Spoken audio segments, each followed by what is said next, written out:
Hello. Hey, good morning. How are you? Well, afternoon. Good day to you as well. Good day to you as well. So I know we're not Fox or CNN. I appreciate the time. And I just wanted to ask you, some questions. Um, and what time is it currently? Well, it's 5ish p.m. Okay. Okay. It's 9 a.m. here. I'm out of Atlanta, Georgia, which is Good morning. yeah. So I'll dive right in. So you said recently in a statement, you really feel that the world can do much more. What did you mean by that when you said that um, coming into July 5th? Well, I mean that when you look at the facts on the ground and you see thousands who are dying daily all around Ukraine, when you see the deadly rocket attacks, but that's just tip of the iceberg because what's happening in Eastern Ukraine, things that I have seen, things that my team that is right there right now are seeing are far worse. Millions displaced and the biggest war in Europe since World War II. You see a very concrete case for direct intervention in one or the other matters to showcase to Russia, to showcase to any other nation that wants to destroy other nations, that wants to trample on all the democratic liberties and the ideas of freedom, that this will have consequences. I look at various examples from the history that we have in the previous century when essentially the world intervened. I don't go to the Second World War. That's obviously everybody has done that. Everybody has spoken about Munich and about mistakes there. What I mean is, for example, when North Korea invaded South Korea, there was a UN resolution for the for supporting force that was assembled from different nations around the world who intervened and pushed back the combined Chinese and North Korean troops from South Korea. I look at the fact that when the genocide was attempted by Slobodan Milosevic in Serbia, there was an intervention by the Western powers to stop him in this madness. Not to mention the story of the Bosnian War in general, the fact that you had both genocide and the war of aggrandizement.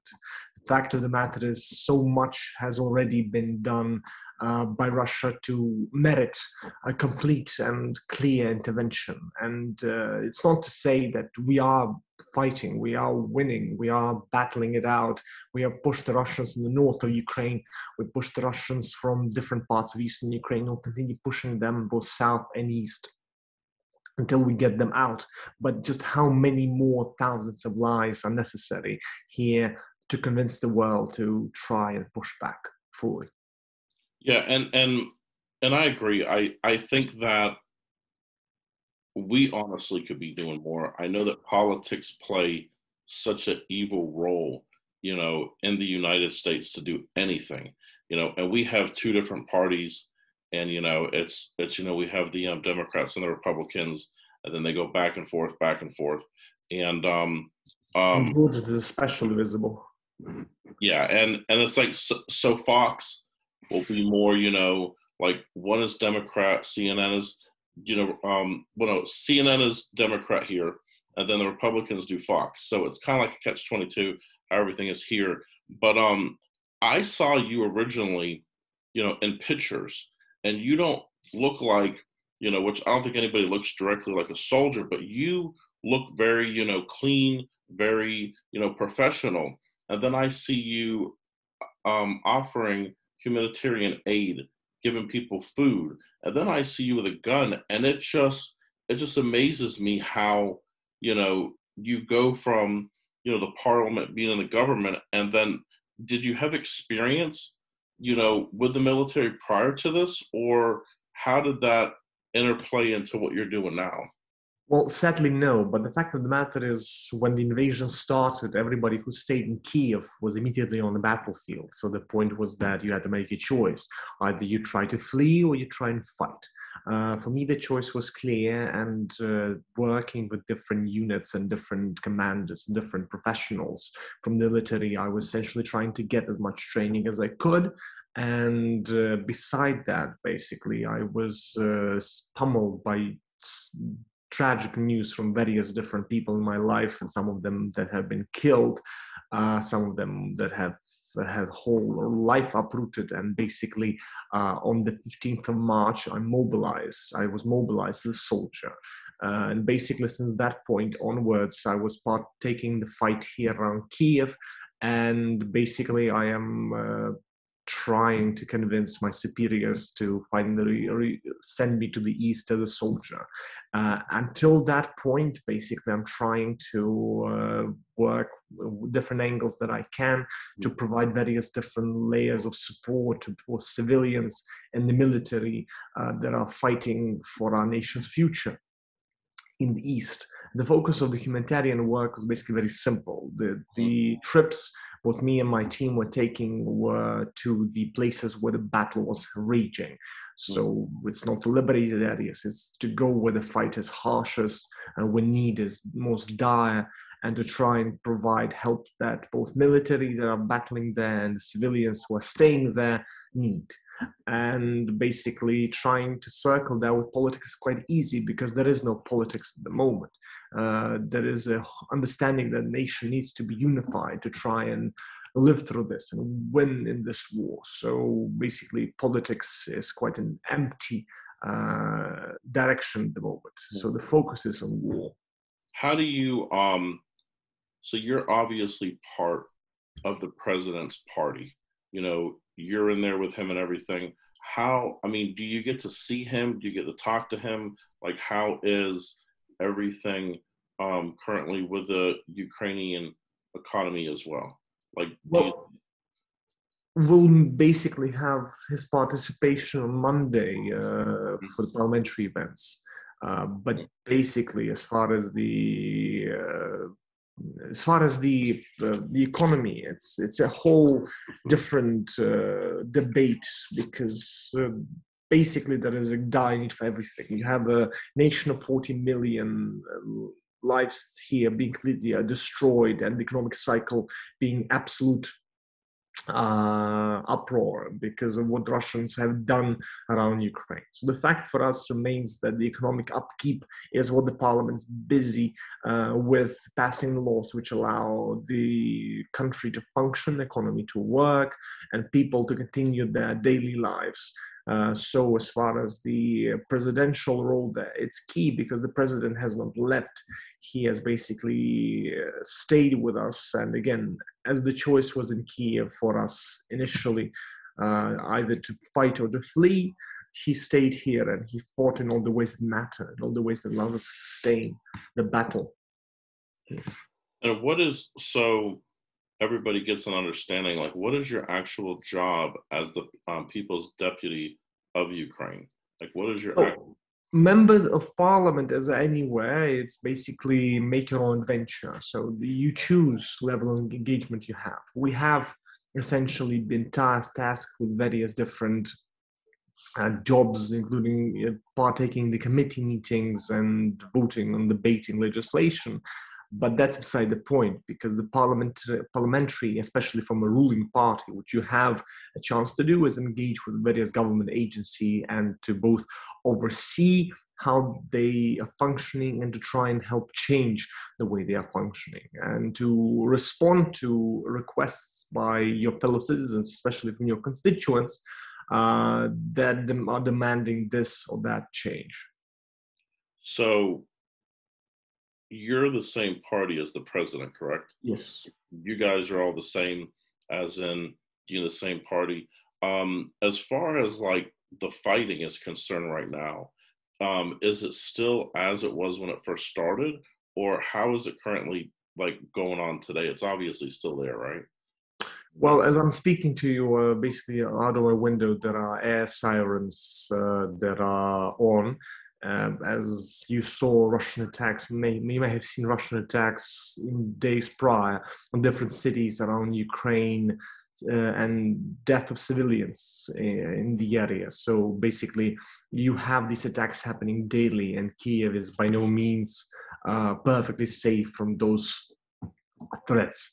As far as the work, parliamentary work, it is certainly different right now.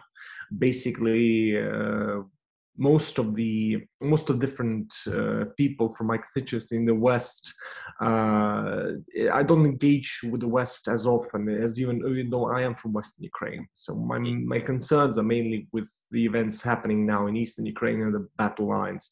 So the work basically has been transformed from working with my constituents in the West to working with the great need in the East. And I try to cobble together a federation of different NGOs that are delivering help in various waves to different towns in the East that are in dire need of help and support. And you're the youngest to ever be, actually, sworn in there. How old were you when you were sworn in? 23. I was elected basically because Mr. Zelenskyy was starting this electoral revolution in Ukraine, coming to sweep the government, even though he was coming from the opposition. And basically, I was part of that effort. I was his spokesman, in Ukrainian language spokesman in the presidential campaign.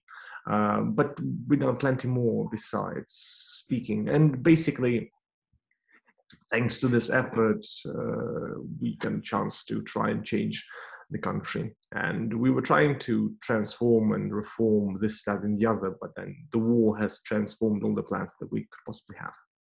And then also on that as well, on the invasion, what do you think the United States, if you could talk to us directly, like what do you think we could do more? Obviously, we're sending, some money, some supplies, but what is it you really need from the United States currently? Well, the tremendous package of support is very, very welcome. And the fact that the US is taking a clear leadership role in trying to assemble the world's forces in responding to Russian invasion is immensely appreciated. All the work that you have been doing so far is something that Ukraine definitely needs as far as championing the fact that democracy has a future in this world and tyranny should not go and do as it pleases unabated. As far as the other steps more that the West and America in particular can do, I was mentioning both Korean case and the interventions in Yugoslavia for a reason, because in both of those cases, US was the force that was leading the charge in responding to both crises in the way that actually settled both. And if you look at South Korea, for example, the fact that it's a burgeoning powerhouse in Asia that has economy and culture to match its success, that is very much the result of the American intervention in the blatant aggression by the North Korean regime. And not to mention the fact of Yugoslavia.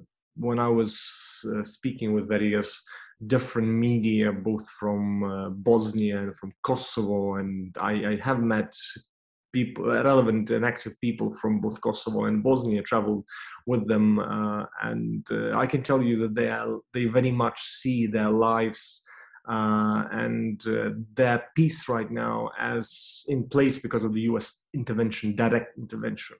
That direct intervention can stop the bloodshed here much sooner than it shall stop if we just fight on our own. Mm-hmm. Yeah, and I mean, a lot of us, you have to understand, a lot of us here in the United States agree. We would like to see more. It's like every time there's an issue, we're always sending, money places. But it's like, we honestly, I know myself personally, I'd like to see more done, because it's like, I feel like some of these bigger countries or bigger nations will pick a fight with somebody. There's so much bloodshed, and it just bothers me, if anybody dies. But then you look at the stuff from the media, and you see children, you see women, and you see them, on the side of the road, and it impacts us. I think I cried twice, seeing that from CNN. It's not something that you want to see. And I know that I don't know if you've become numb from it already, because you've probably seen a lot, being there. But do you feel that if we had Trump in power or Biden, it would change that? Or what's your response to you know the United States? Do you think it's a political thing, or what do you think overall? Well, first, I thank you very much for chatting and for still informing the audience about what's going on in Ukraine, because so many actors have already moved on to whatever is the news of the day. Sadly, even though people are dying, fleeing, lives are lost and crushed in my country daily. But as far as the American political debate, the fact of the matter is we are very blessed with having the bipartisan consensus on Ukraine, both from Democrats and Republicans. Of course, there are dissenting voices within Democratic Party and Republican Party, but they are in vastly minority position. So the fact of the matter is that thankfully on the clear issue that Ukraine is in America, there is a unity on both angles of the story. As far as Trump and Obama and Biden and any other leadership, we see the leadership right now, and we are very thankful for the leadership that Mr. Biden is providing on the question of support for Ukraine. So Mr. Trump has made statements, and his statements were basically that he'll be even stronger on Ukraine and he'll be even more clear on Russia, and that this is the kind of approach that I very much appreciate, the fact that American politicians are essentially competing in who can do more to stop this madness in Ukraine. And it's very important that it's not just a question of the human tragedy in Ukraine. This will have repercussions much beyond our borders, because if it is shown that a big nation can destroy a smaller nation for whatever delusions it has about history, many other countries from around the world will try and push the envelope further, and that will destabilize the national world order in which America is key in both maintaining and founding it. So that this situation will cause much more around the world in terms of loss and horror if it is allowed to spread. And I like where you are at on that, because it's like, you know, when you're being attacked, you want to be, you know, accepting as much help and as much, you know, guidance. My biggest thing is on the whole thing. It's like, you know, we have so many different, I've seen, you know, Nancy Pelosi come there and meet you guys. I've seen, you know, Republicans come there. And I think a lot of them, you know, are starting to realize that, you know, everybody has families, you know, you lost somebody as part of, you know, this evil and horrendous war. Do you personally think that you'll ever be able to forgive Russia for your loss? Well, Russia basically is not a country to be forgiven, because it wasn't Russia killing that person close to me. It was, again, this whole Russian nation, which is under question right now, because what we see with polling right now in Russia is quite horrifying in terms of levels of support for Mr. Putin. And this madness in general is something that goes far beyond the question of forgiving Russia. It's a question of justice that we all, and believe me, my tragedy is but part of the numerous tragedies that every family you'll meet from Ukraine will experience. So the question of any kind of reconciliation with Russia it's a long way away, because it will certainly take huge amount of effort on Russia to finally show that it's sincere in whatever amends it will be making to Ukrainian nation and all the other nations that Russia has destroyed, even in this 21st century. NATO, do you think if you guys were part of NATO, it would have been cleaned up a lot sooner?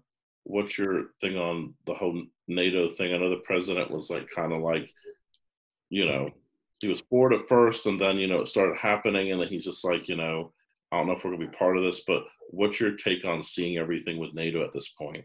Well, NATO is very clearly a factor that can guarantee long-term security. We see other nations in the Baltic, for example, that have significant Russian populations right on the border with Russia, and they're not seeing invasions by Russia. They're not seeing the horrible destruction that you see in Ukraine right now. And there's a reason for it, that they are part of the alliance, the mightiest alliance the world has ever seen. It has awesome might that it can rally if Russia tries to push at this foundational core of NATO, that is the fact that attack on one is attack on all. That is why for us, NATO membership is certainly a long-term goal and certainly a long-term demand for our security. And I think that's important as far as, you know, with politics as well. You know, I feel like we use that excuse sometimes. Well, you know, part of the NATO nations, whoever's part of this and whoever has membership, but I really feel like really the United States has a bigger heart than that, because when everything first started at the very beginning of the year, it was a lot of the reporters, before some of them had obviously been killed and passed away, they were very close to everything with their cameras, and you saw different things. Now I think they're a little bit back, but I think as the war was breaking out, you know, I really feel that we actually, you know, started to gain friends with different people in the Ukraine. I know I personally have a lot of friends still there. As far as numbers go, because we hear all these numbers, you know, on the news here, how many people have fled to other countries currently? Well, the UN estimates are about 12 million refugees, internal and external. It's very hard to estimate exactly the numbers because many of them fled in a hurry, and therefore not everyone has the registration in various countries that are receiving them. So it's very hard to exactly estimate. But again, the closest estimate to the real one is the 12 million estimate. But the fact of the matter is this is a tragedy beyond compare. And many of those people have moved back and forth, basically. For example, the battle around one of the biggest cities in Ukraine, Kharkiv, the battle has been won, the Russians pushed back again. So the people, some of them have left and come back and then left again. So it's very hard to exactly pin down the number. But it's quite unlike anything that the world has seen since the Second World War. And also, and that's almost what, like half the people there. I mean, there's what, like 30 million people or something? Oh, 40, but yes, that's a huge number. It's pretty big. Are the loss of life on both sides, from the Russians to the Ukrainians, do you guys know those numbers? As far as both are estimates. So the estimates we have for the Russians are over 30,000. The way the Russians are counting that was basically that they count in Afghanistan. The Russian region of Afghanistan was a place where Russia lost more than 15,000 troops, and they basically are counting Afghanistan. So Russia has lost 2 or 3 Afghanistans in Ukraine already. As far as our losses, again, extremely hard to estimate. The numbers we're receiving basically every single day, up to 100, 200 people are dying. Soldiers are dying on the front lines to basically forestall and push back the Russian invaders. Is there as far as other allies and other people around the world, you know, we're obviously adding, you know, a little bit of help. Who else is helping? You know, I know you said that you are meeting with a lot of people. Like, who else in the world currently is helping? Well, even before the war, a very lead position was taken by the UK. UK was basically trying to rally the world's help to Ukraine even before the war. Britain and Ukraine has essentially had a meeting of the minds and an alliance announced before the war, and basically the instruments they provided, such as in-love systems, were very instrumental at disarming Russian armor as they were advancing to Kyiv in the first days of the war. So basically for us, the story with the UK's help was fundamental here. But basically, since the invasion, different countries around the world were trying to provide different kinds of support. European Union is noticeable here. Different countries within the European alliance were essentially offering their help to Ukraine in different ways, especially the Eastern European nations who know what Russian rule is like, and essentially they had many of the same systems that we had in the Soviet times, and they could provide ammunition, tanks, rockets to Ukraine essentially that we could put to use immediately, because obviously Western systems take quite some time to adjust to and to try and integrate into our armed forces. But these European nations that had huge stocks of the post-Soviet ammunition and weapons were essentially providing all of that to Ukraine since day one of the war. And it was put to great use as far as battling and pushing the Russians back. But we even have the news coming from Japan and Australia in terms of the support they're sending to Ukraine. So at this very moment, the fact of the matter is different countries from around the world have joined forces to repel this blatant aggression by Russia in Ukraine. I want to thank you for the interview. I also want to ask you one more question before we go. Sure. I want to say thank you because, obviously we're not, as I said in the beginning, a huge news outlet, but what we are doing is we have millions of people and hundreds of thousands of people around the world that watch our social media accounts, TikToks, and everything like that. And TikTok's one of the biggest right now. If you could let anybody in the world know, if it's just anything, from being in Ukraine, seeing this, if there's anything maybe that the news media isn't covering, I want to give you some time to just talk for a few seconds or a few minutes and just let us know if there's any type of additional help you need, because sometimes, like I was telling you in the beginning, everybody covers up. Everybody has their own views. Everybody has their own agenda. I think as far as like a humanitarian activist is what I am.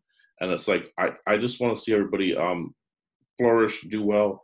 But, my last question will be, if there's anything currently that if it's help, if it's assistance, or if it's just telling people something directly, I'll leave you the floor now just to talk and to see if we can, Thank you for that. I mean, it's quite necessary to understand that even though, as you said, this is not Fox or CNN, this is most appreciated because here you have some time to talk.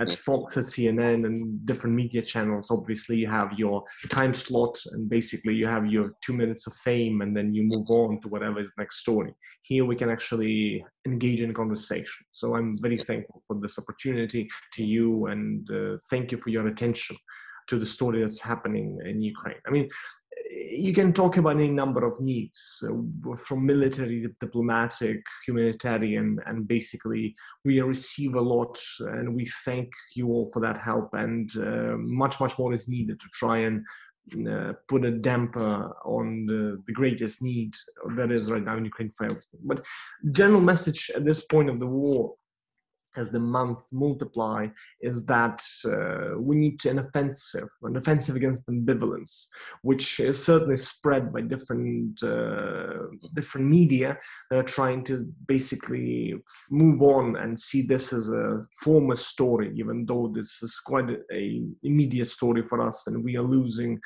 dear and near people daily here in Ukraine as we are battling against Russian aggression. Mr. Putin certainly is not seeing this as a past story. He's certainly making clear that he will continue onwards, as essentially his ambitions have not been stopped by any of the fighting that has been going on in Ukraine. And he's very much clear that he wants to continue until the Ukrainian state is no more. So as far as the ask that I have to all of your millions of followers is basically push back against the ambivalence that is spread by different channels and different media and different voices who are trying to forget about this madness that is occurring right now in Europe in the 21st century, as the biggest nation on Earth tries to destroy a biggest nation in Europe, doing something that hasn't been seen since 1939, since the Second World War. And I thank you very much for starting an offensive yourself and battling against the ambivalence that is so easy to take by so many actors, but is so dangerous to the actual end of the horror in Ukraine. Yeah, and everybody wants to jump on, like you said, like, and I think we may have a few more seconds. Can you still hear me? Yes, yes. So I think that what happens sometimes is that I think that let me just take this off. I think that sometimes what happens is that we honestly forget, hold on a second. I think that we forget, the newest, and like if something happens in Europe, everybody jumps on it and it's like a fade. It's like a fad. It happens. Well, the biggest thing here is that from like day one when it happened, I was just like, those poor women and children, and it was cold there. Remember when it was when everything first happened, it was cold, and those women and children and men. Hold on one second. I'm trying to click on this. Those women and children were walking in 20 below. They were walking in some of the coldest weather to get to the actual to safety, yes. So I'm turning off this. Sorry. To safety, and some of them walked, or went, 12 hours. Do you know, as our spoiled nation here in the United States, sometimes we can't even get, our children's, our families, but we see such a workable nation and people. It's your heart. The reason why I think that the Ukrainian people have, I think, prevailed in a much higher and bigger state than anybody even, proposed, is because you guys have the biggest hearts, and Russia came in and they were pushed in and forced in, as some of the guys are younger and they didn't have it, and then you guys have this heart like a lion, and you guys were doing stuff, from taking out the helicopters, to do different things like that.